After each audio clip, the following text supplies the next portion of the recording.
Hey guys, Eric here. I'm here with Lyndie Greenwood of Sleepy Hollow fame.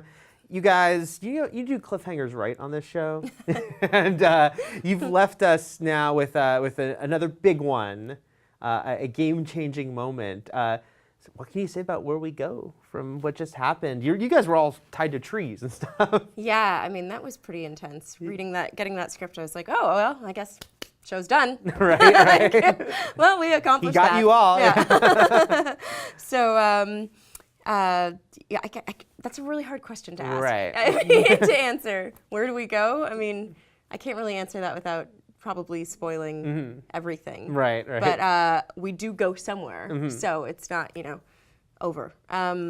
Would it be safe to say though that we shouldn't just be like, oh,